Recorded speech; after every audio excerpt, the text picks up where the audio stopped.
나와 있는 대로 예수님의 십자가, 나의 십자가라는 제목으로 은혜의 말씀 나누고자 합니다. 오늘은요 종료주일입니다. 종료주일이 어떤 날이냐면 예수 그리스도께서 예루살렘으로 입성하실 때 많은 사람들이 종려나무 가지를 꺾고 그것을 이 나귀의 등에 얹고 길에 깔고 그리고 예수님은 어린 나귀 새끼를 타고 예루살렘에 입성하시죠. 종료주일이죠. 예루살렘을 향해서 가시는 예수님 참 그 모습에는 여러 가지 모습이 오버랩되어 있습니다. 왜냐하면 환영하는 인파 속에 가시지만 그 길이 죽음의 길이라는 걸 아시거든요. 참 이 종료주일이 의미 있는 날입니다. 그래서 여기 이 프랭카드에 붙여놓은 대로 내일부터 토요일까지 새벽기도 그리고 릴레이 금식 기도를 하는데 이 종료주일을 잘 보내시고 고난주간 한 주간을 잘 보내셔야 비로소 다가오는 부활절을 저희가 제대로 맞이할 수 있습니다. 이 시간을 헛되게 보내면 부활주일이 저에게 주시는 능력과 은혜를 누릴 수가 없습니다. 중요한 날이죠. 오늘은 이 누가복음 14장 27절 말씀 본문으로 예수님의 십자가, 나의 십자가라는 제목으로 잠시 은혜의 말씀 나누겠습니다. 십자가는 형벌의 틀입니다. 이것을 모르는 사람은 없는데 그런데 이것을 자꾸 간과하고 잊어버립니다. 그래서 십자가를 어느 용도로 쓰냐면 귀걸이, 목걸이, 장식품 이런 걸로 쓰고 그리고 심지어는 십자가라는 그 물건 자체에는 아무런 효용이 없고 능력이 없습니다. 나무로 된 십자가든 금으로 된 십자가든 아무런 효용이 없는데 그 십자가 자체에 어떤 신비한 능력이 있는 것처럼 몸에 지니고 다니면 뭐 특별한 일이 일어나는 것처럼 여기는 분들도 계십니다. 십자가라는 물건 자체에는 아무런 효용이 없어요. 그 자체는 의미가 없는 겁니다. 의미가 없는 물건이에요. 저희 교회는 예배당하는 십자가라는 것이 없습니다. 이 십자가라는 것에 맹신할까봐 저희 교단의 그 규칙에 따라서 십자가도 예배당 안에 두지 않습니다. 십자가라는 물건 자체에는 별 의미가 없습니다. 그 자체로는 아무런 효용이 없어요. 그 영화에 보면 귀신이 나타나면 십자가 이렇게 딱 들이대면 이렇게 귀신 물러나잖아요. 그러니까 맹신하는 분들이 있는데 조용히 말씀해요. 아무리 들이대도 안 나갑니다. 아무리 들이대도 본인 믿음이 없으면 십자가라는 물건 자체는 효용이 없습니다. 그러면 이 시대를 사는 성도들에게 십자가는 어떻게 받아들여지냐? 여기 그림에 보면 예수님 십자가 지고 가시죠? 밑에 잘 안 보이시는 분도 계실 텐데 이 성도들에게는 그러면 이 십자가는 어떤 의미냐? 그러면 물건 자체로서 십자가가 의미가 없다면 그 십자가의 참된 의미가 성도들은 어떻게 받아들이고 있을까요?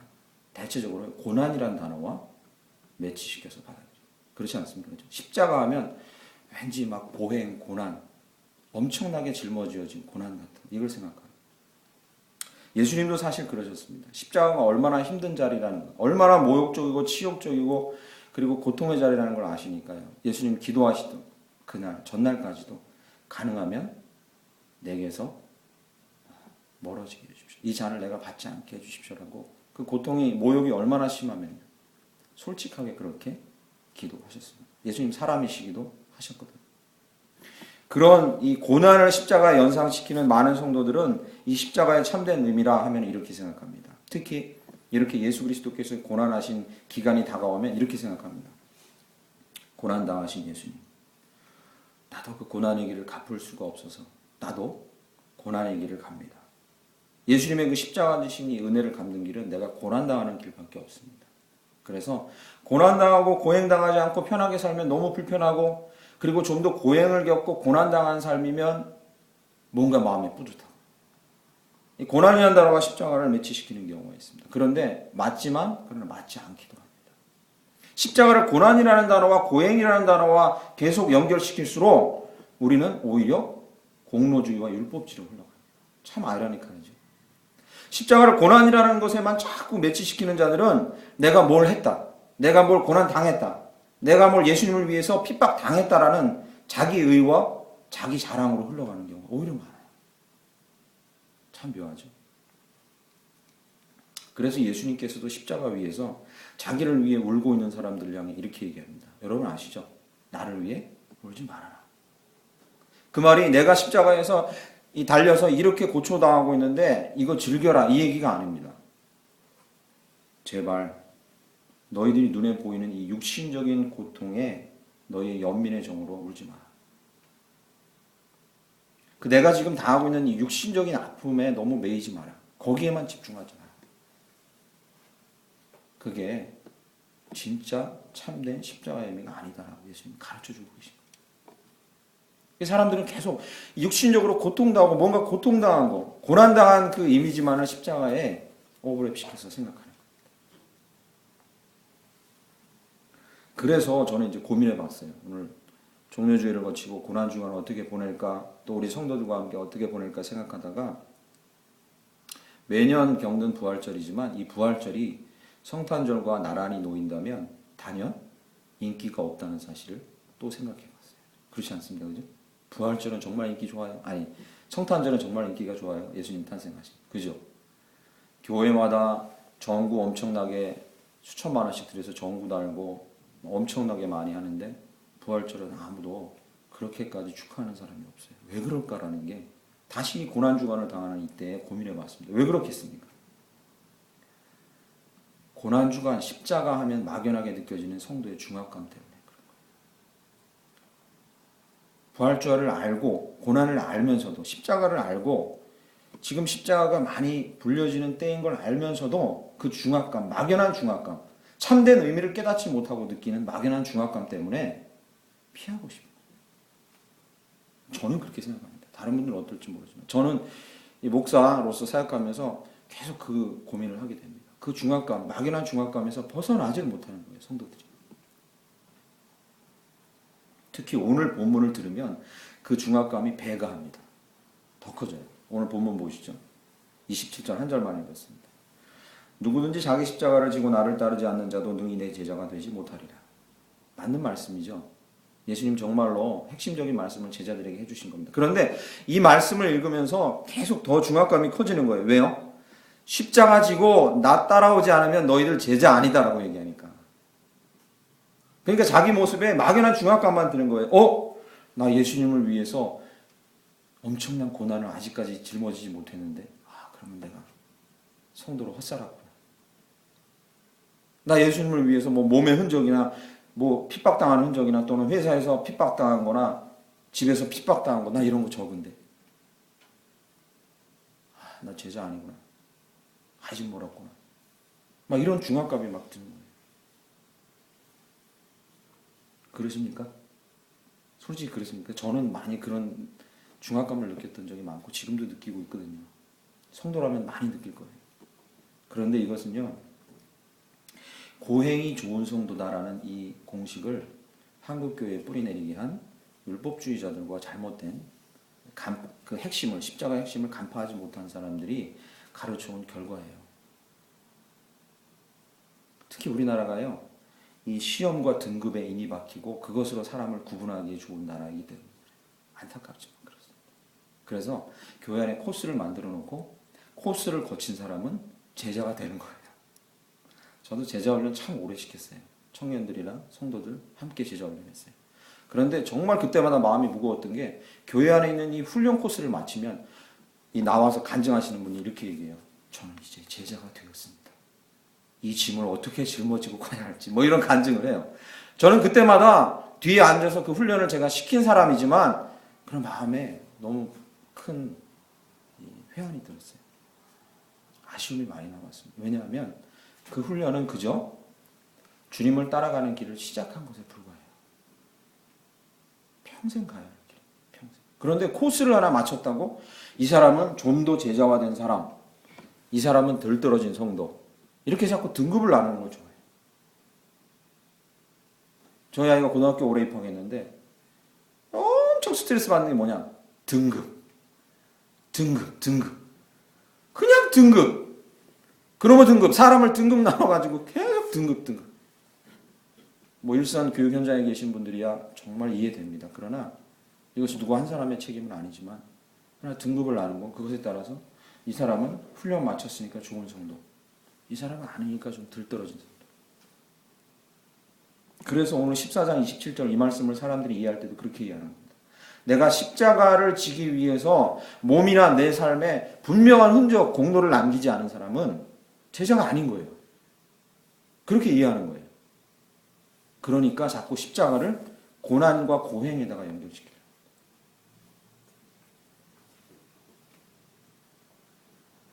여러분, 저 그렇지 않습니다.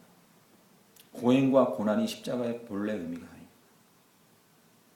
십자가의 밖으로 보이는 의미입니다. 십자가 고통이거든요. 그 자체가. 밖으로 보이는 의미입니다. 누가 과연 감히 예수님과 하나님도 그렇게 하시지 않는데 너는 좋은 성도고 너는 나를 위해서 좀 더 고난당해서 좋은 성도 너는 아니다라고 감히 판단할 수 있습니다. 그럴 수 없죠.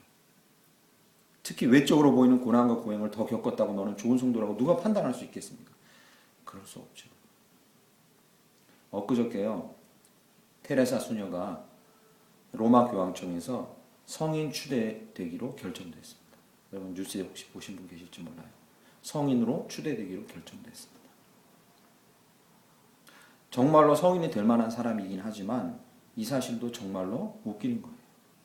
누가 과연 사람들이 성인을 추대합니까? 회의를 해가지고 사람이 앉아서 회의를 해서 이 사람은 성인으로 성인 반열에 올리겠습니다 라고 얘기하는 거거든요. 말이 안 되는 거예요. 사실. 예수님을 위해 고난당하다가 죽은 사도들과 그리고 순교한 사람들이 자연스럽게 하나님의 은혜로 자연스럽게 사람들에게 존중받으면서 성인이 그냥 되는 거예요. 자연스럽게. 마음 깊이 존중하면서 사람들이 그렇게 되는 거예요. 이미 테레사 수녀는 자기들이 성인이라고 찍지 않아도 우리 마음의 성인이에요. 그렇지 않습니까? 누가 감히 그들에게 너는 성인 될 만한 성도고 너는 아니야, 쓰레기야 이렇게 얘기하겠습니까? 그럴 수 없다는 거죠. 테레사 수녀가 이 평소에 했던 일생의 흔적을 가지고 성인 추대되는데 결정적으로 미흡한 게 한 가지 있었습니다. 그래서 로마 교황청에서 그것 때문에 고민하다가 그게 해결됐다 그래서 이번에 공포한 거거든요. 그게 뭔지 아십니까? 그거 알게 되면 여러분 더 웃깁니다. 성인으로 추대되려면 많은 사람들에게 존중을 그렇게 받아야 되지만 빠져서는 안 되는 조건이 있습니다. 1번 순교를 했든지 복음을 위해 순교를 했든지 테레사 수녀 순교 안 했죠. 그죠? 또는 5와 순교를 했든지 또는 살아있는 동안에 두 가지의 기적에 연루되어 있어야 됩니다. 웃긴 얘기죠. 우리 눈에 보기에 기적이라고 하는 일에 두 가지의 기적에 이 사람이 연루되어 있어야 성인이 된다. 이런 기준 누가 정한 거냐? 교황청에서 정한 거예요. 사람이 정한 거예요. 고민하다가 로마 교황청이 찾아낸 게 테레사 수녀가 집회하는 집회 현장에서 다발성 종양과 그리고 불치병이 나았다는 사실을 밝혀 캐내서 알아낸 거죠. 그래서 그 사실을 첨부해서 성인 반열에 올리려고 지금 하고 있습니다. 좀 길어졌는데 그 얘기 드리려고 하는 게 아닙니다. 우리는 우리 머릿속에서 오랫동안 굳어져온 이 생각들 하나를 이 시간 걷어내야 합니다. 뭐야? 십자가. 그것을 생각할 때 그것이 우리가 보이는 외적으로 당하는 고난, 그것과 십자가를 참된 의미를 같은 걸로 놓지 말아야 한다. 그거보다 더 중요한 사실이 있다는 거죠. 그럼 그것이 무엇이겠습니까? 십자가가 의미하는, 예수 그리스도와 관련해서 십자가가 의미하는 참된 의미, 정말 진정한 참된 의미가 무엇입니까? 그것은 바로요, 십자가는 고난이 아니라 십자가는 사명입니다. 할렐루야. 사명이에요, 사명. 예수님이 십자가 지신 그 자리는요, 고난당한 자리 맞습니다. 그런데 육체적인 고난과 우리 눈에 보기에 끔찍한 그 고난이 핵심이 아니라 그 예수님이 당하신 십자가의 자리는 사명의 자리예요. 예수님이 자기의 사명을 완성하신 자리라는 거죠. 무슨 사명입니까? 아담과 함께 우리는 영원한 죄 가운데 묶였습니다. 우리도 그 자리에 있으면 그 죄를 지을 만한 사람이었죠. 충분히. 그 죄에서 아무도 자유로울 수 없는 사람이었습니다. 그 죄에서 우리는 즉시 죽을 그 진노에서 간신히 보류되었습니다. 하나님께서 아담을 그 자리에서 죽이려고 원래 했지만 그것이 아담과 맺은 언약이고 우리와 맺은 언약이지만 그러나 그 자리에서는 죽이지 않으셨어요. 그러나 영원한 죽음을 보류하시고 하나님께서 온 인류 가운데 주신 진노가 무엇입니까? 너희는 사는 동안에 죽음과 고통과 죄 가운데서 결코 벗어날 수 없다. 그게 우리에게 짊어지어진 고난이었어요. 그리고 이 고난을 감당하고 이 고난에서 한순간이라도 자유롭기 위해서 구약시대 때 계속해서 반복적으로 했던 행동이 무엇입니까? 죄 지으면 짐승의 머리 안수하고 끔찍하게 짐승이 죽어나가는 걸 보면서 두려워했어요. 나도 죄 지어서 저렇게 돼야 되는데 하나님이 참고 계시구나. 제사를 매번 드리고 또 매번 드립니다. 예루살렘이라는 하늘에 예수님이 살던 시대랑 구약 시대에 예루살렘이라는 하늘에 그 동네 하늘에는 짐승이 타는 연기로 까만 구름이 없는 날이 없었어요. 왜? 매번 가져와야 되니까.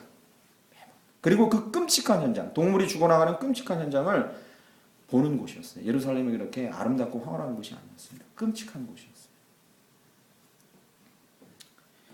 예수님께서의 오심은, 그리고 십자가에서 달려 돌아가심은 모든 인류와 모든 세대에 모든 사람들이 짊어져야 될 그 죄와 죽음과 고통과 질병을 모두 짊어지시고, 어린 양 예수 그분이 그 모든 질병을 짊어지시고 죽음을 짊어지시고 대신 죽으셔서 하나님의 진노를 거두신 바로 사명의 현장인 줄 믿습니다. 십자가는요, 사명의 현장이에요. 사명의 현장. 인류의 죄를 거두시고 죽음의 그늘을 거두시고 사람들을 노예의 삶으로부터 건져내신 사명의 현장. 아담과 온 인류에게 쏟아부어질 하나님의 진노가 예수 그리스도의 머리 위에 몸에 쏟아지고 그분의 몸이 갈기갈기 찢길 때 우리가 자유케 된 것입니다. 우리가 자유케 된 것입니다. 할렐루야. 우리가 노예의 삶에서 자유케 된 것입니다. 그러하게 십자가에서의 극심한 고통이 무엇인지 아십니까? 십자가에서의 극심한 고통은 여기 못이 박히고 여기 창으로 찔리고 여기 가시관 때문에 피가 철철 흐르는 그것이 극심한 고통이 아니었어요. 살아서 몸부림치고 외롭다고, 내가 왜 이 자리에 온 인류의 죄를 짊어지고 내가 여기 있어야 합니까라고 그 극심한 고통을 당하시는 예수의 그 극심한 고통을 외면하신 하나님, 아버지 되신 하나님이 그 아들 하나밖에 없는 아들 예수 그리스도의 그 극심한 고통을 당하는 그 현장, 외로움의 현장에서 하나님이 그를 외면하셨다는 것이 정말 힘든 일이었어요. 마음 아픈 일이었던 거죠. 그게 정말 예수에게는 극심한 고통이었어요. 몸의 고통이 고통이 아니었어요. 그래서 예수님이 십자가에서 마지막에 하나님을 향해서 계속 외쳤던 게 뭡니까? 하나님, 하나님, 어찌하여 나를 버리셨나요?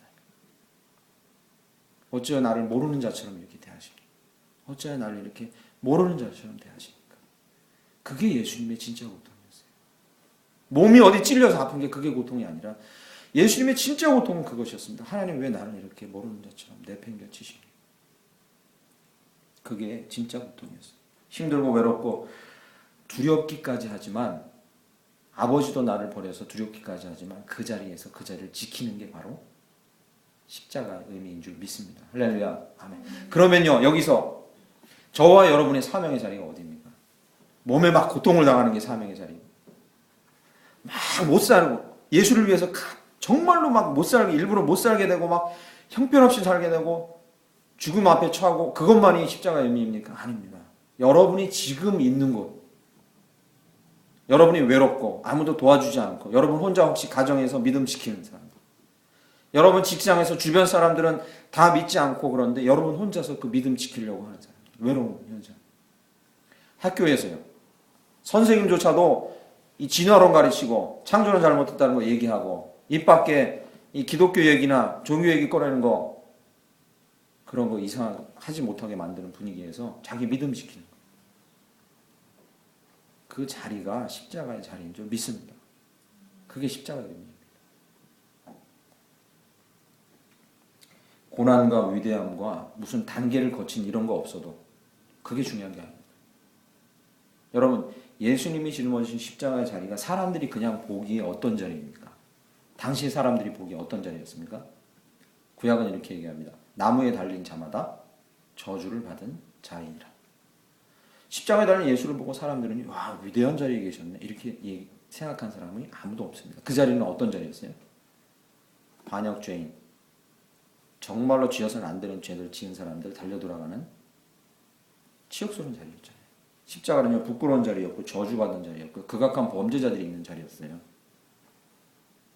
그 자리가 있었기에 세상이 살아나고 복되게 된 줄 믿습니다. 여러분이 있는 자리가 그렇게 고난받고 사람들한테 오, 위대한 자리에 있네, 큰 희생하고 있네, 이런 얘기 안 들어도 돼요. 거기에 집중하지 마시란 말입니다. 그런 자리가 아니라도 상관없어요. 그런 자리에 일부러 가서 예수의 고난 담당하고 십자가 담당하려고 할 필요 없어요. 지금 여러분이 있는 그 자리, 별로 시시껄렁한 자리, 사람들이 알아주지 않는 자리, 가족조차도 알아주지 않는 자리. 그 부르신 자리, 그 자리가 바로 십자가의 자리인 줄 믿습니다. 엄마의 자리, 그렇죠. 엄마의 자리. 그죠? 요즘에 그래서 감성 자극하는 광고 한다 그래가지고 그런 광고 많이 나옵니다. 영화관 가면, 그죠? 엄마한테 막 틱틱거리고 막 쏘아붙이던 여자아이들이 청년돼가지고 막 눈물 흘리면서 엄마한테 했던 그 함부로 했던 막 반성하는 그런 광고도 많이 나와요. 요즘에 SNS에도 많이 나와요. 제가 보기에 엄마의 자리가 그렇습니다. 아무도 알아주지 않지만 그냥 거기서 사명 감당하는 자리인 거죠. 아까 말씀드렸듯이 직장 자리도 그렇고 학생으로서 학교의 자리도 마찬가지입니다. 그 자리에서 십자가를 감당하시는 저와 여러분들에게 간절히 축원합니다. 아멘. 그런데요, 두 가지를 더 아셔야 됩니다. 이 십자가, 자기의 사명으로서의 십자가를 잘 감당하려면 두 가지를 더 아셔야 돼요. 오늘 본문 말씀에 그렇게 드러나 있습니다. 첫째는요, 자기 십자가를 감당하는 거예요. 분명 아시네요. 자기 십자가를 감당하는 거예요. 27절 보시죠. 누구든지, 누구요? 자기 십자가. 누구든지 자기 십자가를 지고. 그럼 자기 십자가라는 의미가 무엇이겠습니까? 각자 져야 될 십자가, 그리고 각자 지금 져야 될, 내가 나중 져야 될 거 아니고 성숙해서 져야 될 거 아니고 지금 져야 될 십자가는, 자기가 져야 될 십자가 그리고 지금 져야 될 십자가는 각각 때에 따라 그리고 사람에 따라 동일할 수 없다는 겁니다. 이 사실을 인정하고 그리고 이 사실을 받아들이고 이 사실에 충실해야 한다는 겁니다. 이게 왜 중요한지 아십니까? 남의 것, 남의 높은 수준의 십자가를 흉내내거나 짊어지려고 하는 사람들은 영적으로 성숙할 수 없다는 겁니다. 근데 그런 사람이 많다는 거죠. 제가요, 죄송합니다. 제가 신학대학원에 입학해서 개강 수련회를 갔는데 당시에 강사님이 누가 왔냐면 평촌에서 지금 열린교회를 목회하시는 김남준 목사님이 강사로 오셨어요. 우리 교단에서는 정말 존경받는 분입니다.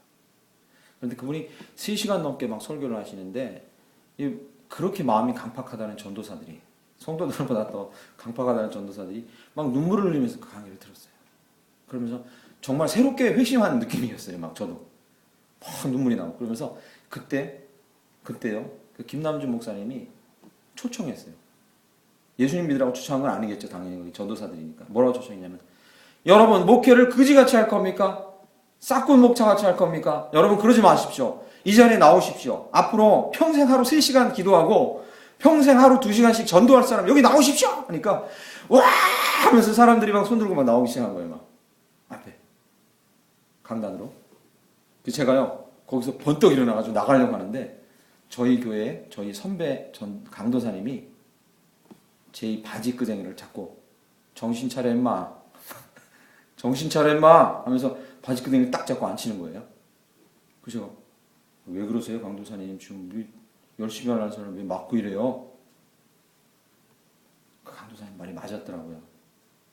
흉내내려 하지 마. 네 자리에서 네가 감당할 십자가가 있는 거야. 너는 감당 못해. 근데 지금 무슨 말씀 드린지 아시겠습니까? 네.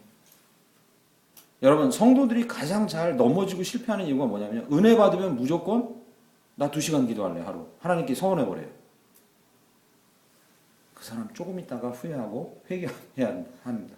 함부로 그렇게 하는 행동에 대해서.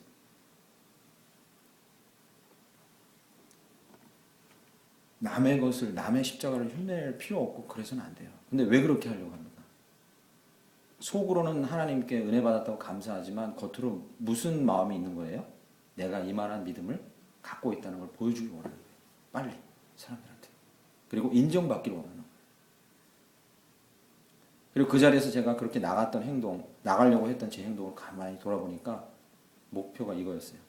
빨리 3시간 기도하고 2시간 전도해서 수천 명 교회 목사 돼야겠다. 그 마음이 제 마음에 있었던 거예요. 빨리 성공해야겠다. 목사로서 인정받아야겠다. 마음이 제 마음에 있었던 거죠. 이것은 좋지 않습니다. 개척교회 지금 성도도 몇 명 안 앉아있는데 자꾸 헌신 많이 하지 마세요. 이런 설교하는 것 같아서 그렇게 들리는 것 같아서 이상하지만 핵심이 그게 아닙니다. 절대로 지금 자기 십자가를 지는 게 중요합니다. 남의 십자가에 눈독 들이지 마시고 그걸로 자기 자만함을 키우려고 하지 마시고 자기 의를 키우려고 하면 안 됩니다. 자기 십자가를 충실하게 져야 합니다. 지금 자기에게 주어져 있는 십자가가 무엇인지 알고 그걸 충실하게 지어야 합니다. 그리고 한 발짝씩 가는 거예요. 조금씩 더 나아가는 거죠. 또 하나 자기 십자가를 지는 것은 이것입니다. 반대로 엄연히 자기 십자가인 거 알면서도 회피하려는 태도, 이것도 하나님이 경계하신 거죠. 주님, 예수님이 그것도 경계하신 거예요. 너는 반드시 네가 져야 하는 십자가면 네가 져야 한다. 그 얘기를 하는 거죠.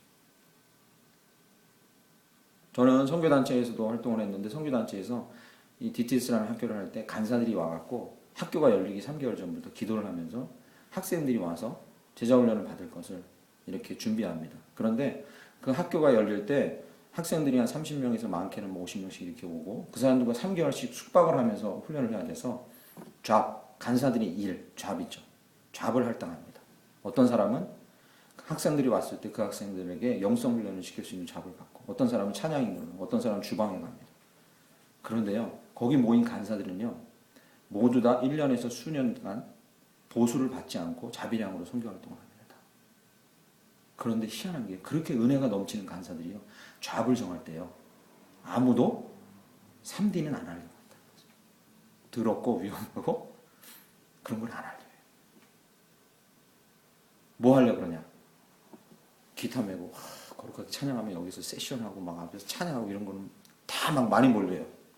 그런데 그렇게 은혜를 많이 받고 누려야 마땅히 져야 될 자기 십자가가 있는 사람들인데 다 식당 안 하려고 하고 데이케어, 아이들 케어 안 하려고 그러고 이런 건 안 하려고 그래요.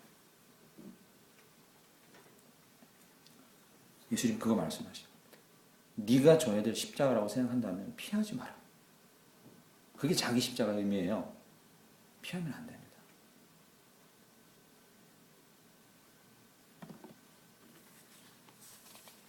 기억하십시오. 십자가는 사명인데 이 사명을 감당하는 건 감정에 따라서 욱해가지고 자기 십자가가 아닌 거 넘볼 자기 의를 자랑하려고 자기 과신하고 자기 자만에 따라서 그거 인정받고 자랑하려고 해서도 안 되고 또 자기 거라고 인정되면 결코 피해서도 안 돼요. 자기 십자가를 져요. 마지막으로 한 가지 더 여러분 꼭 기억하실 게 십자가를 지고 사명의 길을 가는 것은 의외의 길이나 모르는 길이나 색다른 길을 가는 게 아니라는 겁니다. 두려워하거나 염려하지 마십시오. 이게 27절 보시죠. 누구든지 자기 십자가를 지고 누구를? 나를. 예수님이죠. 여기 보세요. 문맥을 보세요.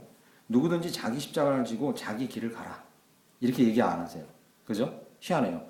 십자가는 네 것이고 따르는 건 누구를? 나를 따르라. 이렇게 얘기하세요.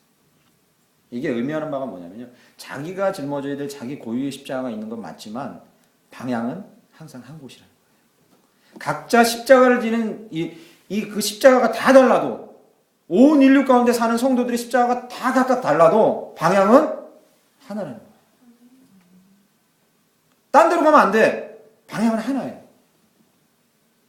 어디? 예수가 가는 길로 가야 돼.